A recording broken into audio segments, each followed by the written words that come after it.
निर्जला एकादशी, तपस्या और भक्ति की अमर गाथा। सनातन धर्म में एकादशी का व्रत अत्यंत महत्वपूर्ण माना जाता है और इन सभी एकादशियों में निर्जला एकादशी का स्थान सर्वोच्च है। यह व्रत ज्येष्ठ मास के शुक्ल पक्ष की एकादशी को पड़ता है।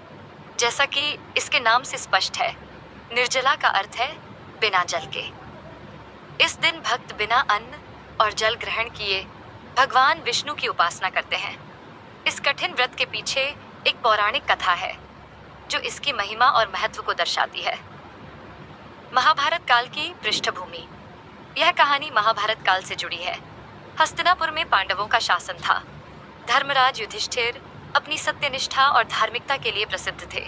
उनके चारों भाई भीमसेन, अर्जुन, नकुल, सहदेव और पत्नी द्रौपदी भी धर्मपरायण थे। सभी पांडव नियमित रूप से एकादशी का व्रत करते थे और भगवान विष्णु की आराधना में लीन रहते थे। लेकिन पांडवों में एक थे भीमसेन, जिन्हें अपनी अद्भुत शारीरिक शक्ति और प्रचंड भूख के लिए जाना जाता था। भीम को भोजन से इतना प्रेम था कि वे एक दिन भी बिना खाए नहीं रह सकते थे। उनके लिए उपवास करना या कोई भी व्रत रखना असंभव सा प्रतीत होता था। वे अक्सर इस बात से चिंतित रहते थे कि उनके सभी भाई और द्रौपदी एकादशी का व्रत करके पुण्य कमाते हैं, जबकि वे अपनी भूख के कारण ऐसा नहीं कर पाते। उन्हें भय था कि इस कारण वे भगवत कृपा से वंचित रह जाएंगे। वेद व्यास जी का आगमन और भीम की व्यथा। एक बार परम ज्ञानी और तपस्वी महर्षि वेद व्यास पांडवों के पास पधारे। सभी पांडवों ने आदर का सत्कार किया। युधिष्ठिर ने उनसे विभिन्न धर्मों, व्रतों और उनके फलों के बारे में ज्ञान प्राप्त किया। इसी बातचीत के दौरान भीम ने अपनी व्यथा व्यास जी के सामने रखी। भीम ने विनम्रतापूर्वक कहा, हे महर्षि, मेरे सभी भाई और द्रौपदी एकादशी का व्रत करते हैं और इसके पुण्य फल प्राप्त करते हैं, लेकिन मैं अपनी प्रचंड भूख को नियंत्रित नहीं कर पाता। मुझसे एक समय का भोजन भी नहीं छोड़ा जाता। फिर मैं भला बिना अन्न जल के कैसे रह पाऊंगा। मुझे भय है कि इस कारण मैं भगवान विष्णु के आशीर्वाद से वंचित रह जाऊंगा। क्या कोई ऐसा उपाय है जिससे मैं बिना भूखे या प्यासे रहे सभी एकादशियों का पुण्य प्राप्त कर सकूं? भीम की यह बात सुनकर वेद व्यास जी मुस्कुराए। वे भीम की स्थिति को समझते थे। उन्होंने कहा, हे वृकोदर, भीम का एक और नाम, तुम्हारी समस्या वास्तविक है। तुम्हारी भूख और प्यास साधारण नहीं है, लेकिन धर्म के नियम सभी के लिए है। फिर भी मैं तुम्हें एक ऐसा अद्भुत उपाय बताता हूँ जिससे तुम्हें वर्ष भर की सभी 24 एकादशियों का पुण्य एक साथ प्राप्त हो जाएगा। निर्जला एकादशी का महत्व और विधान। व्यास जी ने आगे बताया, ज्येष्ठ मास के शुक्ल पक्ष में पड़ने वाली यह एकादशी निर्जला एकादशी कहलाती है। इस दिन सूर्योदय से लेकर अगले सूर्योदय तक, यानी पूरे 24 घंटे तक जल का एक बूंद भी ग्रहण नहीं किया जाता और न ही अन्न का सेवन किया जाता है। जो व्यक्ति इस व्रत को पूर्ण श्रद्धा, निष्ठा और भक्ति भाव से करता है, उसे सभी एकादशियों का पुण्य फल प्राप्त होता है।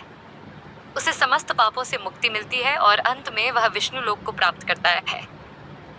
व्यास जी ने आगे समझाया, इस व्रत को करने से व्यक्ति को दीर्घायु, आरोग्य और धन धान्य की प्राप्ति होती है।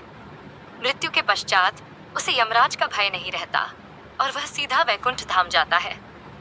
यह व्रत शारीरिक और मानसिक शुद्धि प्रदान करता है और इच्छा शक्ति को मजबूत बनाता है। भीमसेन का अटल संकल्प। भीमसेन ने महर्षि वेद व्यास जी की बात ध्यान से सुनी। उन्हें यह जानकर अत्यंत प्रसन्नता हुई कि केवल एक व्रत से उन्हें इतनी महान पुण्य राशि मिल सकती है। उन्होंने तुरंत मन में दृढ़ संकल्प किया कि वे इस व्रत को अवश्य करेंगे, चाहे कुछ भी हो जाए। भीम ने व्यास जी से कहा, हे महर्षि, यदि एकादशी का व्रत करने से सभी एकादशियों का फल मिल जाता है तो मैं इसे अवश्य करूंगा।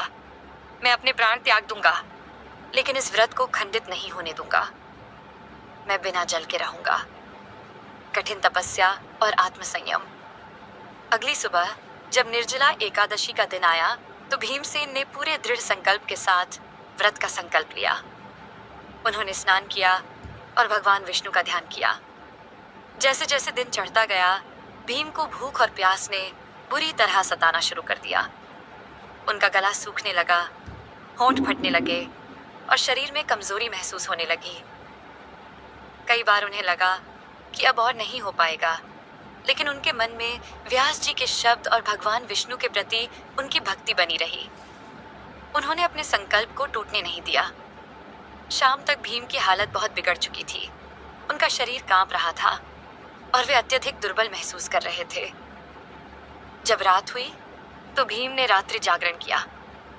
उन्होंने भगवान विष्णु के मंत्रों का जाप करते हुए और उनका स्मरण करते हुए रात बिताई। पूरी रात वे अपने मन को नियंत्रित करते रहे और भूख प्यास की पीड़ा को सहन करते रहे।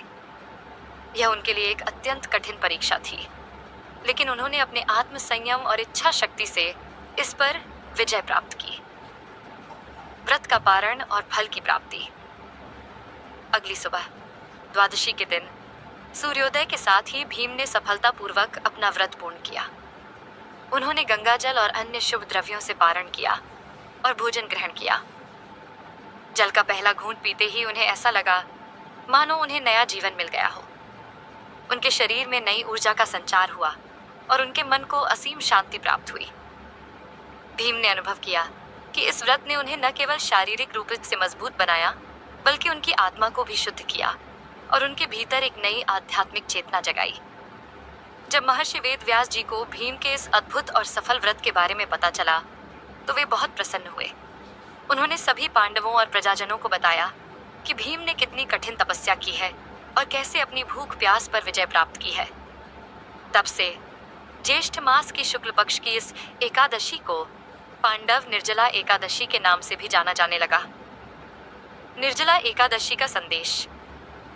यह कहानी हमें यह महत्वपूर्ण संदेश देती है कि निर्जला एकादशी का व्रत यद्यपि शारीरिक रूप से अत्यंत कठिन है, लेकिन इसका आध्यात्मिक फल उतना ही महान है।